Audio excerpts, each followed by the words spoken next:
Hello! And welcome back to Belmont Bunch. Today, we're the Islanders. It's over. Everyone, the season is back to over. We're done. I kid. I'm going to make an active effort not to, every time they win the rest of the way, say they're going to do it. And every time they lose, be like, the season's over. So my official stance is that they're done. And the reasoning is games like this. Throughout the year, the Islanders have really struggled to compete with playoff caliber teams. And tonight they played a playoff caliber team that also does a lot of the things that the Islanders do. Decent goaltending in Ottinger. And decent defense, and not a crazy amount of scoring, but a good enough amount. And, the Islanders were very fortunate this was not worse. They had very little possession in this game. It felt like Dallas had a lot of shifts where the Islanders were out there for like 2 minutes in their own zone. And even then, the Islanders stay in the game. Varley was a part of that. Some opportunistic chances, some Noah Dobson offensive instincts kept them in this game. But alas, they just couldn't get it done. And, they're basically in a position where they have to start winning like every game against playoff caliber opponents. They have not done that throughout the year. I do not expect that to change. Today, I was allowing myself, I said, hey, if the Islanders win this one, I'll start to actually believe, and not like jokingly just because it's fun that they aren't completely dead or eliminated yet. But now we're pretty much there. Studenice, he gets the first goal. Controversial because there was contact with Varley, and they even said when they reviewed it, because Varley makes the initial save, is contacted by, I think it was Heiskanen, and the rebound is put home by Studenic. But the Islanders challenge, and Barry tends to win those. And he doesn't win this one, and the referee announces there was incidental contact. I've seen the Islanders have goals called off for incidental contact. In the past, I might be misunderstanding it, but in the past I remember seeing on several occasions a goal that was called off for incidental contact where, like you could get a penalty. They could go back and go, that was a penalty. I thought you could still disallow a goal for incidental contact and just not give a penalty to the player that made the contact. The part that I guess I understand, if this is the case why, is that despite a lot of Varley's body still being in the crease, the primary point of contact is outside of the crease. It was like Varley's arm that was a little bit outside of the crease. If that's the reasoning, I guess I understand. It's still a very frustrating goal to watch go in when your goalie gets taken out of the play. So that's frustrating. 1-0 there. But the Islanders respond all right.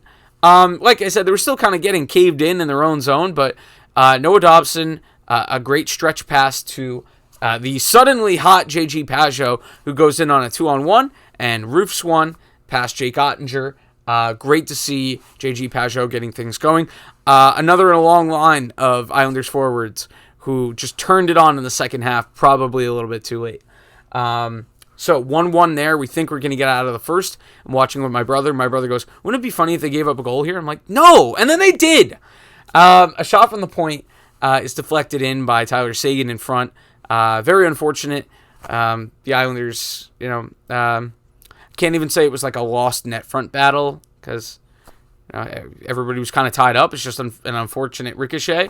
A good play by, I think it was Klingberg, just to throw it to the net. I mean, that late in the period, if you got a clear path in front, you don't have somebody that you're worried about blocking it and going the other way while you're standing on the blue line. It's a good play to just put it to the net, and so Dallas deserves to be rewarded for that. It's 2-1 there. The Islanders early in the second, Noah Dobson breaks up a pass in the D zone, rovers his way forward up the ice, gives it to Brock Nelson, who ends up putting it past Jay Gottinger and tying the game. And so I'm starting to get that feel for that pesky Islander team of last year. But the Islanders just could not keep up with Dallas tonight.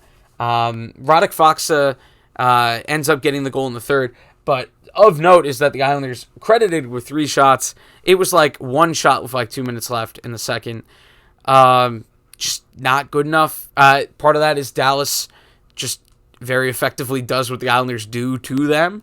The Islanders just didn't have the I guess enough of an effort tonight.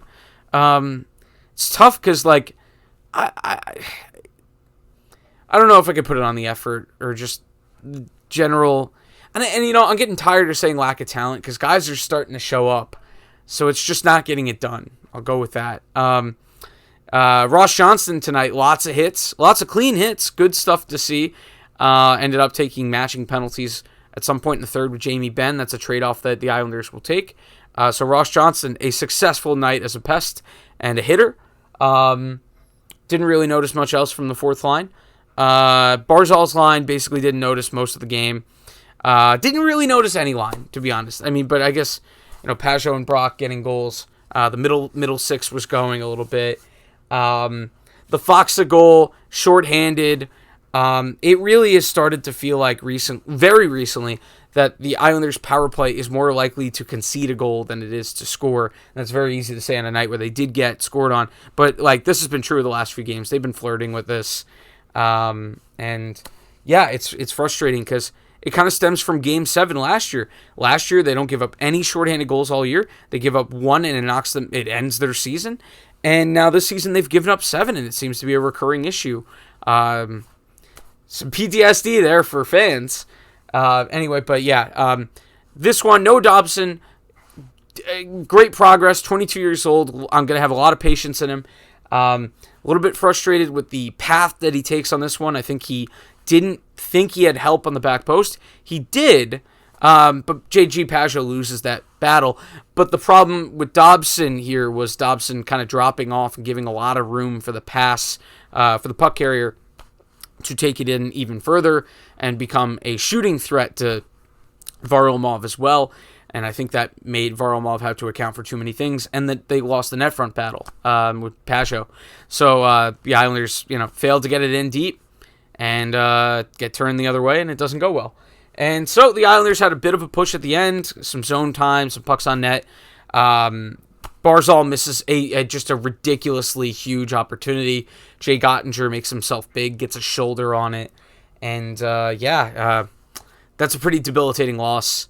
It's not much more to say. I'm happy that they're still putting in an effort, and I can't really put it on the effort. But it's just at the end of the day, not getting it done, and really not looking good enough. Even if they were putting out their best effort, just not good enough tonight. That effort. So I don't know, back and forth on the effort thing, but I think you might just have to tip your cap, at least partially, to Dallas for kind of suffocating the Islanders by just making them play in their own zone a lot of the game. So yeah, that's it. Link in the description for the audio version of this. We also put out earlier today a baseball preview if you're a Met or a Yankee fan. So that's fun. It's one of my favorite things that James has edited. He edited the intro to that, and I love that. I tweeted it out again today. And so that's it. We'll see you next time from Belmont Bunch. I'm Mr. Belmont Bunch. Yeah. Ow, my knee cracked.